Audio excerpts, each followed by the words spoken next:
branch? My full name is Adam Levine. I was in the United States Marine Corps as a Force Reconnaissance Marine. I was at 0321. We went to 0326 after becoming a jumper and a diver. So what the 0321 is just a basic amphibious reconnaissance Marine, and then after you go through follow-on schools like basic airborne and then combative dive, you become an 0326. The training that it involved mostly was a lot of patrolling, and different missions called for different things. So, I mean, we would jump into some missions, we would dive into some missions, we would do mounted patrols, dismounted patrols a lot of times. So it was, we were kind of a jack of all trades. You know, we were able to do a lot of different things and just kind of go with the flow with it, so.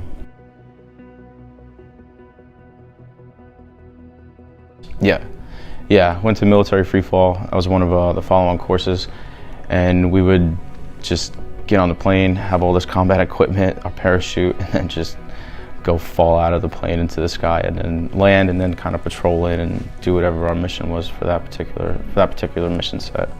So it was exciting.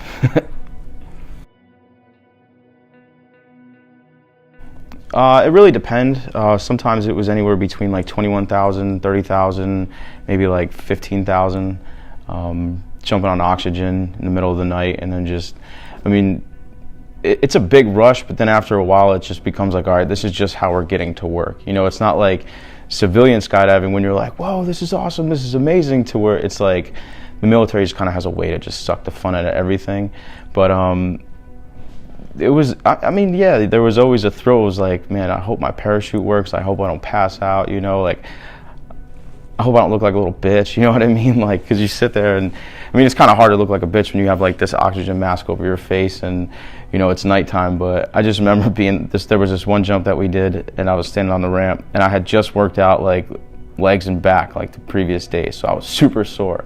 I had like 100 pounds on this parachute drop bag, and I had like my ruck and everything in it. And the parachute system weighed 60 pounds on my back, and I just remember like leaning forward or like leaning back. There was no comfortable position, and I literally couldn't wait for like the command to go. And I just remember like waddling off the ramp and just like felt like there was nothing like sexy about it. Just screw it. But yeah, those were cool.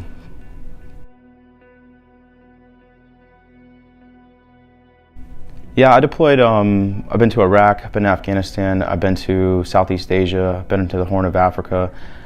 Pretty much anywhere in the past, I don't know, 15 years in global war on terrorism where we had any type of conflict. I got a chance to go vacation there, if you will. Not much of a vacation, but it was a good time.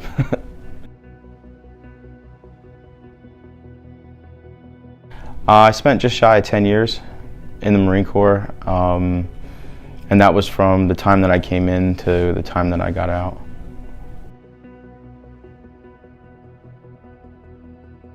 It really, so for like the typical mission, it really varied depending on where we were going and who was tasking us.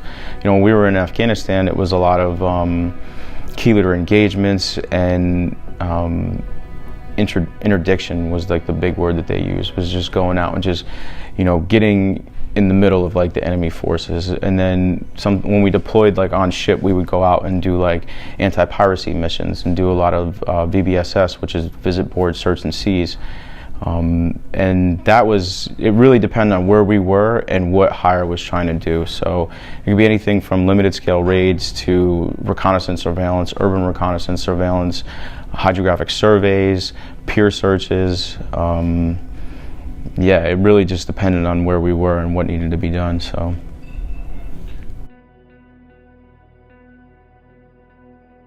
patrolling. Our bread and butter as reconnaissance Marines and Force Reconnaissance Marines is patrolling.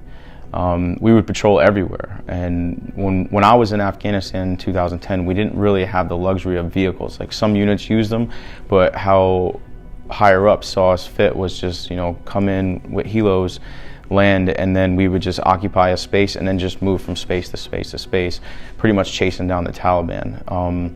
So we spent a lot of time before that deployment doing a lot of patrols, a lot of foot-mounted patrols. And when we got to Afghanistan, that's all we did, which was kind of nice because in training we would always joke like, well, roads are for cars, not recon Marines. And why would we patrol a road when we can just walk anywhere over here? Where are they placing the IEDs at? They're placing the IEDs in the roads along the trails. Well, we just don't take those positions. We don't take those routes. We just take the most ridiculous, arduous route that we can possibly think of, because who's going to be able to plant a mine anywhere? You know what I mean? So they want to be strategic in where they plant their mines. We want to be strategic in where we patrol. So we got real good at patrolling, and it became kind of like a game. And I like patrolling because it was kind of like this, I don't know, it was kind of like a manly feeling, like carrying all this weight, we're moving this distance, and then that's just the means to get to work. Then there's a whole job to do once we get to where we're going on the patrol, and then we have to patrol back. So I liked patrolling. It was kind of, it wasn't exciting, it wasn't really sexy, but it was just something that you had this sense of perseverance when you came back and then got your debrief done. So yeah, I like patrolling. The biggest thing was like getting off the plane in whatever country at first, because I did like all summer deployments. So I think the biggest thing was getting off the plane and then getting hit in the face with like this hairdryer type, air that was just like, oh God, this is unbearably hot. But I mean, we knew it was going to be hot, but just like the first time experiencing that was just, whoa. But I don't really think there was anything that we didn't prepare for. I mean, we knew from what we trained on and knew from like reading different books, especially before going to Afghanistan, kind of what we were up against. We knew it was going to be completely different than what we did in Iraq. And so it was real no surprise when we saw, like the Taliban, how they moved and how they communicated and what they were doing. It was like, all right, this is very similar to what the Russians saw with the Mujahideen back in the 80s. So, but I mean, they were good at what they did, so. Don't like them, but I have to respect them, you know what I mean? Absolutely. So how I was wounded is we were doing dismounted patrols, and we were in this area called Treknau in Afghanistan, which borders Marja. And there was a big push in the beginning of 2010 to hold this ground, Marja.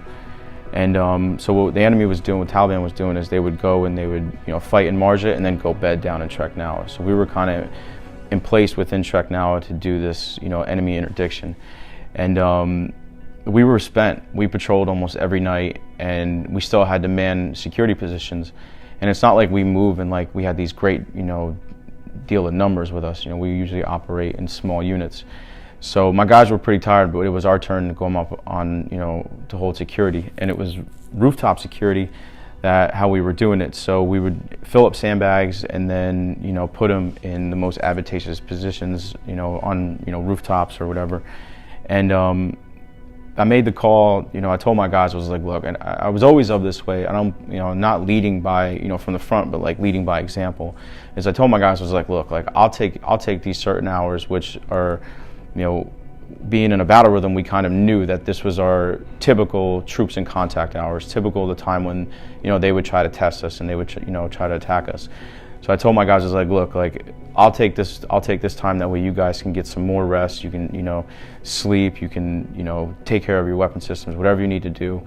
And don't, it's one less guy that has to worry about it, because just because I was in leadership position, I was still a part of that team. I just have more duties and responsibilities, but I'm still part of this team, so I still need to uphold my end of the bargain. Like I was never of the mindset that, like, oh, well, I have these guys who are subordinate to me, so they'll do all the work. Like, no, I'm part of this team. I'm going to do what I can do to pull my weight as well. So it was July 16th, 2010, if I remember the date correctly. We had this rooftop position, and by sheer dumb luck, we took a Taliban commander's house. Like, it was just like looking at ISR video. We were like, well, we know that this compound is inhibited, and they've got women and children, and they've got livestock, so we know the threat of the IED really isn't going to be in this compound. Hire wanted me to take this other building, but I was like, there's no activity there. Like, I'm not just going to go, because it was reported before that if there's no signs of life in a compound, chances are there's going to be a spider web of IEDs there. So we took this compound, come to find out it was a Taliban commander's compound. And then we just kind of made that our little fortress. And so he had this one rooftop that was kind of like the McDonald's arches, and we put sandbags along this one rooftop, and we would just hang out in like the defilade of, of the arch, if you will. So that one day I was up there with one of my junior Marines. It was his first deployment, and we were already set into a pretty good battle rhythm. You know, we were inserted almost 1 month to the day in zone, and we never left. We just stayed there, and they just kept doing these aerial resupplies on us. So rolled that guy up, kicked him out, sent him back to Maine for more in-depth interrogations, and we just, like I said, made his house our little fortress, if you will. So the Taliban opened up on us this one day, and I was up there with one of my junior Marines, like I said, and he was manning a light machine gun, and I was manning a medium machine gun, and the Taliban were shooting at us in like an L shape. We had guys on other positions manning sniper rifles and kind of, keeping track and taking care of what they can take care of, and just the one shooter got lucky, and they were below us in elevation, and he was shooting up, and the shot came through the sandbag, pinged me in the side of the head, and then I also had a bullet fragmentation go into my left eye. It knocked me out for a brief second, and then when I came to, I looked over at my junior Marine and I was like, yo, what the fuck are you doing? And he was completely frozen. He looked white as a ghost, and he's just like, dude, you just got shot in the head. What am I doing? Like, what are you doing? And it was like, look, get back in the fight, man. Like, I get on the radio, try to identify where the shot came from, and as soon as they came back, because we had a couple attack aircrafts in the overhead, and as soon as it came back, they reported like where the shot came from. They gave us distance and direction. I saw this guy coming out from behind cover, and I hit that dude, and near simultaneously this other guy was coming out, so I just traversed and hit the other guy, and they were like, yeah, those were the two dudes that were shooting at you guys from that direction. And then it kind of like shut the day up. Ended up just maintaining that security position until we had the cover of darkness, and then we kind of were relieved in place. I got down, got checked out by the one Special Amphibious Reconnaissance Corpsman that we had there, and he checked me out. He opened up my eye, got the bullet frag out, and then unbeknownst to me, is they like hit up my family, and they told them that like, yeah, your son, your husband was wounded against enemy forces, and they asked the same questions like, well, where is he? Is he okay? Like, we don't know. He's just still at the battlefield, and we don't know where he is on the battlefield. So it was like 2 weeks later, I get back and I make the satellite phone call back home, and they're like, are you okay? And they're like freaking out. I'm like, yo, I'm fine. Like, what are you talking about? Like, everything's cool. Whatever. Like, I just rolled my NVGs from which was predominantly worn in my left eye to my right eye. Like, it was whatever. I had a bad headache for a little bit, but like, just carried on as if whatever. I mean, like I said, like I want to lead by example, and like it was nothing. It was like a superficial wound to me. So. That's kind of how it went down that day. I mean, got hit and then killed the dudes who were trying to kill us. And just the hardest thing about it was just maintaining, the composure, and just letting like my junior Marine know, like, because I mean, like, he thought that this guy who has been training him for a year, was seriously wounded. And then when I came to, he was just kind of like, whoa, what do you, you know what I mean? But it was just, it was always about like mindset. So that's kind of how that went down.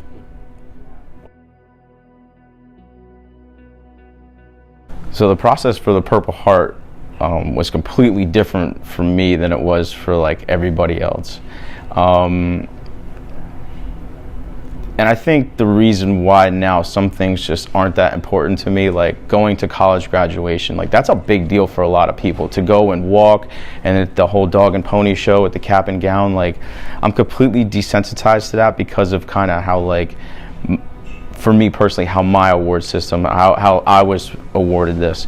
So when we got back from that deployment, there was a lot happening. So we got back from that deployment, and my Purple Heart and Valor Award was just kind of like put in a drawer of a desk and completely forgot about. And I remember going to, they would have like whole battalion formations. Everybody in the battalion would show up to this formation and they would award these guys their personal awards, you know, whether it be for Valor or their Purple Heart or whatever the case may be. And mine was kind of forgot about along with a couple other guys. So a few months after getting back,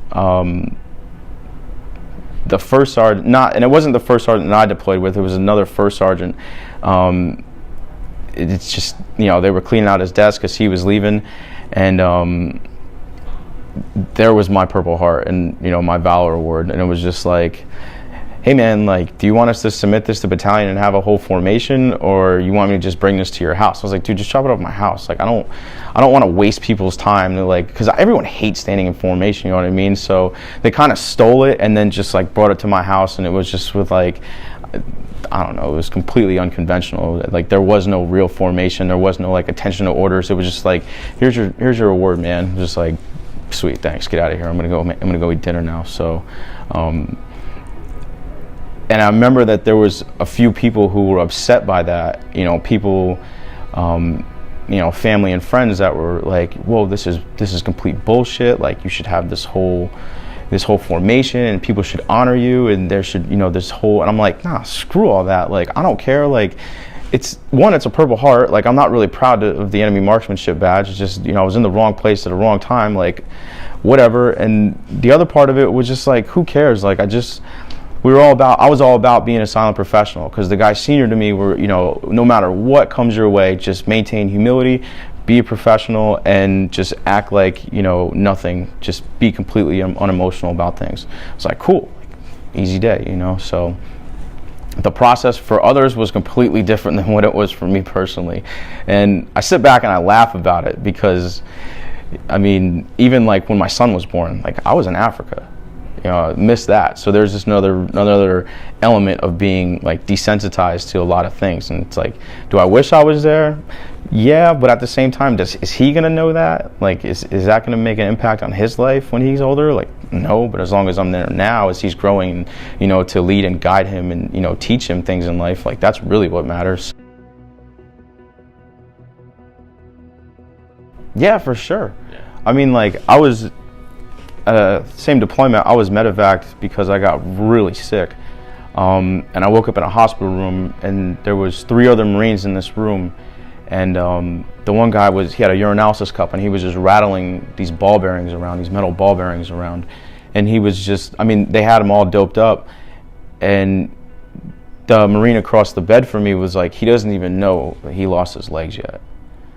And you know, for guys like that, you know, and a couple other friends that I have who are double amputees or triple amputees, like, those dudes definitely deserve, you know, recognition and deserve to be, you know, awarded for stuff like that.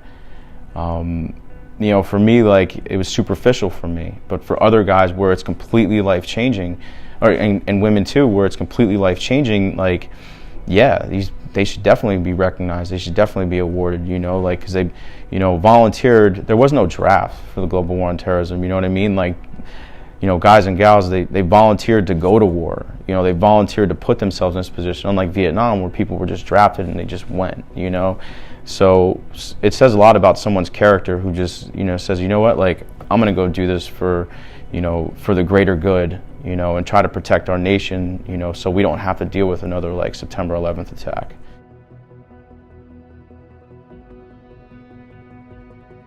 With previous generations who have served, deploying has kind of been one of those things that has connected me with, you know, prior generations.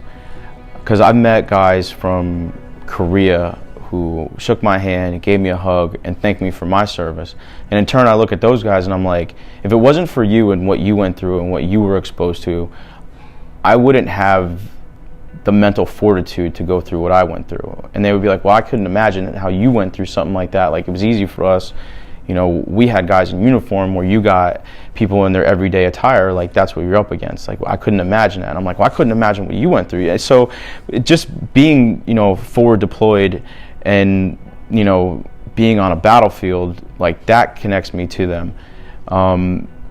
But it's kind of funny where like those of us who have, you know, the Purple Heart, we just kind of joke about it after a while, and it's on different levels, you know what I mean, like within good taste and within I don't know, it's kind of like a touchy thing, you know, because you're not going to just go up to a guy and be like, hey man, like you're an idiot, like you stepped on that bomb, like how'd you not see that, you know, whatever. But sometimes it's, do I feel connected to those dudes differently than other guys? Nah, I feel connected to those of us who signed a dotted line in a time of war and was like, hey, we're going to go do this for the greater good of mankind. We're going to go do this not just for our country, but for other people who live oppressed, you know, and try to help them out and free them of, you know, of oppression. So there are times when, you know, I see another guy with a Purple Heart and we'll sit and we'll kind of like trade war stories back and forth, but not so much to the extent it's like, oh, well, you got a Purple Heart, and then it becomes like this competition between like whose Purple Heart story is more badass than the other one. But it's just kind of one of the things like, yeah, we were just unlucky that day, you know, like it happens. But no, I think it's more about those of us who, you know, decided to join and go to war and forward deploy is where I feel connected, not just for the Purple Heart, but yeah.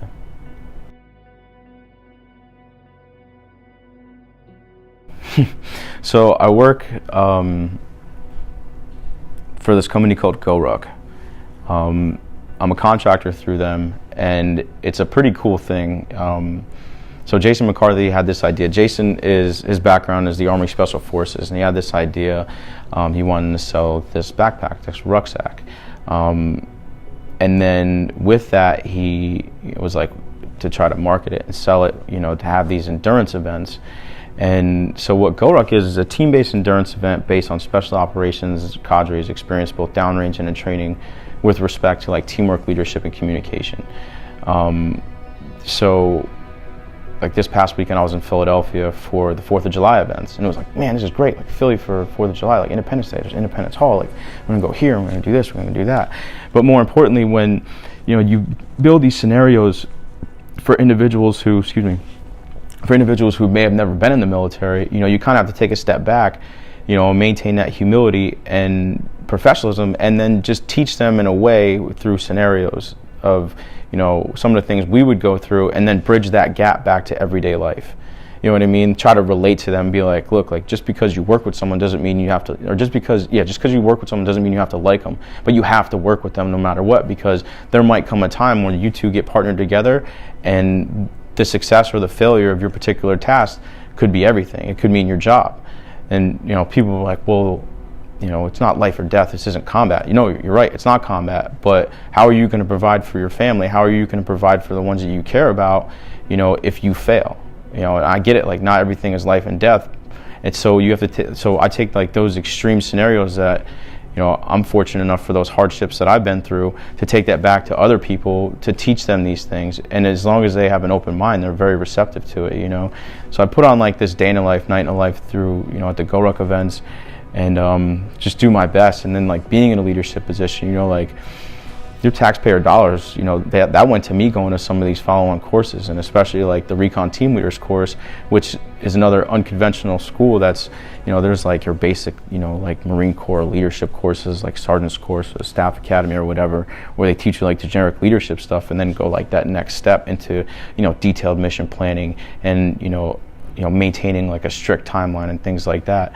So I take all that back and then just like push that into everyday people, and it's truly amazing to see everyday people, whether it be, you know, white collar or blue collar or even like the green collar, whether they're still in or they're out now, and push, you know, my experiences to them, and to see them apply that in these scenarios, you know, and see them have this mindset, because it's all mindset, you know what I mean? Like some people just do through life and nothing's ever really that big of a deal, but, you know, yeah, that's my biggest thing, is teaching mindset to them.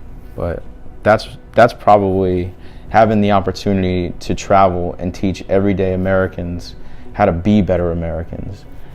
That's probably like a big contributing factor of I guess you'd say, my success, you know, so yeah.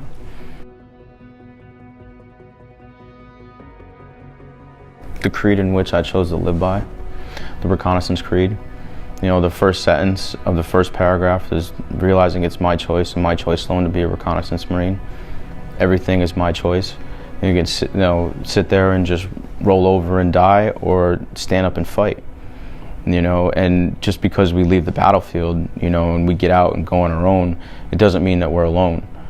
You know, like, nobody's just gonna spoon feed you and, you know, just, here, man, like, you know, you join our nation's, you know, military fighting force, like, you deserve the rest of your life to be on easy street. Like, that's crap, because if you think about it from the guys of like World War II, when they came back, I mean, they didn't have all these organizations and all these benefits to aid them, like, and they still had to go on and, you know, get in the books and learn how to be doctors, lawyers, teachers, firemen, plumbers, whatever the case may be, you know. So, and then, like, even more so, like, Vietnam, like, when those dudes came home, like, you know, I couldn't imagine coming back from Vietnam and spending a year overseas duking it out every single day, and then come back and just have someone just spit in my face, you know. My kids.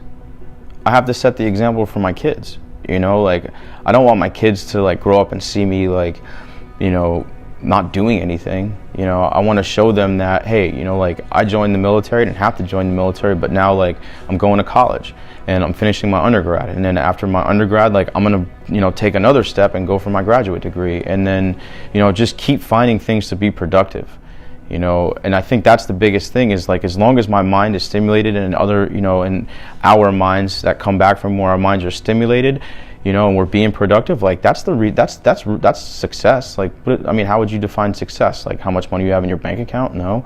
You define success as in like productivity. Like, how many things can you get done in a day? How many things can you get done in a week? How many things can you get done in a year? And then look back and be like, wow, that was awesome. Like, I feel good about this. You know, as long as you have it in your heart that, you know, you're doing everything that you can with what you got, then that's, to me, that's success. I don't think that,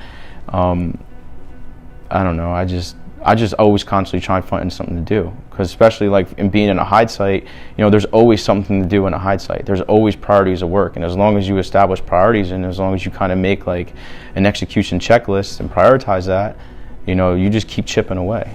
You know what I mean? So I think a lot of guys get caught up, and they're, you know, they go from, like, people, you know, recognize them for their service, and then they're like, yeah, I did that, and then become kind of arrogant, but then forget that they're still part of this society and should still be a contributing member to this society, you know. So I do it all for my kids. Try to be the best example I could be for my kids, and then for, like, other people too, people that I don't even know. Like, when I show up to work anywhere across the country, and, you know, I try to, you know, be a good example for them and teach them lessons that they're never going to learn, because they're you know, not going to go to the battlefield, and that's perfectly okay.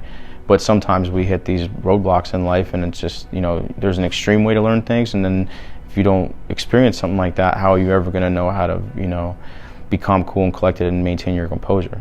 So I like to go out and teach people other things that, you know, it helps them out, you know. That, yeah, I've never really thought about it as, like, a success. It's just finding, you know, parties of work and just being productive as much as possible. Yeah, no, I haven't, like I said, like, everything with me has always been pretty unconventional, you know. Like, I went to the VA, but that, like, I don't actively, like, keep going to the VA. I don't actively, like, seek assistance from the VA, you know. But a lot of it is just having, you know, the opportunity to, you know, to work for, like, GoRuck, you know, like, that, you know, is pretty therapeutical for me, you know, be able to go out there and, like, push other people beyond their limits, you know, and then, you know, keep pushing myself. And there's another one that I have absolutely I've never done anything with, but I believe what they do is truly amazing, is, like, the Headstrong Foundation. You know, I had the opportunity to go with Mark Otto to their gala and kind of be exposed to what it is that they do firsthand, and then to see, you know, the money that they raise go towards really aiding and you know, helping veterans out. I think that's an amazing thing too, and the UWVC, what they got going on and how they're pushing, to help veterans out. I think those are a couple great organizations that are really kind of spearheading, taking care of the veterans who are having problems like, coming back and being a contributing member of society. So, but for me personally, it's, and I hate sounding like I'm like this big like Go Ruck groupie or anything, but I think it's a truly powerful thing, more than just selling, these rucksacks, for the sport of rucking or for like an everyday carry, but what transpires at these events that like at 3 a.m., 4 a.m., or when you get to like 3 p.m. of a 24-hour event that started at 6 p.m. the night before, like when you get to these like real hard times of the night or real hard times of the day after being awake for a while, like what happens with that and how people come together. I mean, like being a doctor or a lawyer and then partnered up next to like a carpenter and a plumber, and you will go the distance because you're both working towards the same goal. I think a lot of people forget that. As Americans, we're all working towards the same goal, life, liberty, and the pursuit of happiness, right?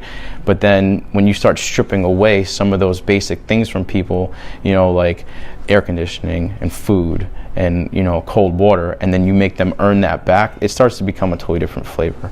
So for I have to say, like, Go Ruck has probably got one of the gnarliest things going on right now, just because of what transpires at these at some of the longer events, and it's a good time. It gets people off the couch, it gets them out doing something, and like a night in the life of what it's like to be in special operations. Like plenty of people play the video games of like, like, oh, I'm this elite savage commando and watch me respawn if I die, but then to actually go out and like meet like, a Green Beret or an Army Ranger or a Force Recon guy or a MARSOC Raider or Air Force Combat Controller or Pararescue Jumper, like that's a totally different thing for a lot of people, because they see about it in video games, they see it in movies, but then to be face to face with one of them and be like, whoa, like this is awesome, like I'm gonna be his friend on Facebook, like yeah, we're friends now, like no we're not, but I'm here for you.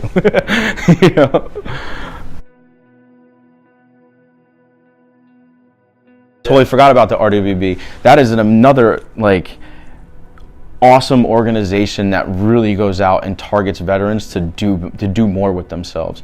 And some of the things they get together and do, like, I'm sorry, I completely forgot about the RWB. I'm not affiliated with them. I'm not one of their eagles, but I do believe in their mission and what they're doing.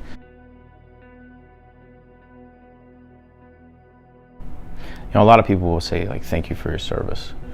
I think the best way to appropriately observe the day, maybe take it another step further and do something for an individual who has a Purple Heart, and I'm not saying you have to like pave their driveway or whatever, you know what I mean, but maybe like just write them a letter, or if you see somebody on the street, offer some sort of act of kindness for them, but also at the same time just thank them for their service, and just encourage them. Like nowadays, a lot of guys are, they're dealing with a lot of like post-deployment depression. They're having a hard time finding themselves after war. And if people were to see or observe somebody like that, especially if they got like the Purple Heart, to just kind of take them under their wing, advise them, guide them, mentor them, because that goes longer than just, hey man, thanks for your service. If you have something that potentially could be, another tool in their toolbox to push them forward in life, I think that would be something that would be great. Because, thank you for your service, and, hey, it's National Purple Heart Day. You're right. Not many people know about that. I'd be lying to you if I told you that I knew about that before all this. But I think it's more important to do more than just, give a verbal recognition to somebody. I think it should be one of those things. And not that I think anybody that we should be given handouts or anything like that, but if there's, assistance to take the next step or like to push someone forward, I think that will be, much appreciated for a lot of the individuals who've been awarded the Purple Heart. So. Research. Take the initiative and research it. Where are veterans lacking? Where do they need encouragement? Where do they need motivation? How do they need to be pushed forward? and it's nothing more than like a Google search. I mean, you could find anything using George Google, you know what I mean? Like, it's all right there at our fingertips. And then take the initiative, just, after you've done your research, to go ahead and actually be proactive with that. So for the everyday American, to just have the knowledge, we all say like knowledge is power. So as long as you have that knowledge, and as long as you take the initiative and then, push for productivity, we can find these answers real quick. There's a lot of veterans out there who are just struggling. I mean, but they have to be able to want to, be pushed. They have to be able to want to be taken care of, because there's veterans you see on the street with the signs, that are homeless, but they don't want to actually better themselves. They just want that handout, so, but there are a lot of veterans out there who just need some guidance. So how do we guide? How do we mentor? How do we instruct? How do we push them to the next level? As for the everyday American citizen, just look for that. Just look for that online. Like, what can I do to help somebody who wants to be helped? How do we do that? And then just get out there and go do it. This would be nice to go do because I really want to take care of the service members who have served and who have been, awarded the Purple Heart. But then actually, like, get up and go do something. The hardest part of doing anything is getting up and actually going to do it, right? So for those who care enough, who want to do it, just, look for the RWB or look for GoRuck or look for the Headstrong Foundations and figure out, like, get in where you fit in order to help out. Because you don't have to have joined the service. Like, I've taken a lot of mentorship from people who's never been in the services, and as long as us service members have an open mind to, guidance and mentorship, then, it's great. So I know that there are some individuals who are a little pig-headed and stubborn, and it's like, oh, you didn't serve, you've never seen combat, like, how would you know? And it's like, whoa, take a step back, like, you're not in combat no more. For the everyday American people, just look for those questions. Like, if you've got a question like, how can I support our veterans, in my own community, just ask Google that. Like, the answer is right there at your fingertips, and then get up and then go do that. Like, when is the next branch coming back? Like, you're finding it on the internet. If you want to go support and whatever the case may be, or like, go to the cemetery, go to the local veteran cemetery and clean headstones. That says a lot, because a lot of those dudes, they just get forgot about. And I'm saying that's kind of extreme, but like, a little bleach goes a long way at a veteran cemetery, because Arlington is very well taken care of down in DC, but other ones aren't, and a lot of these dudes, like, their family goes and they take care of it, but like, these guys go to war and then they get forgotten about after they get buried, right? So little things like that goes a long way, especially to the family members of the fallen.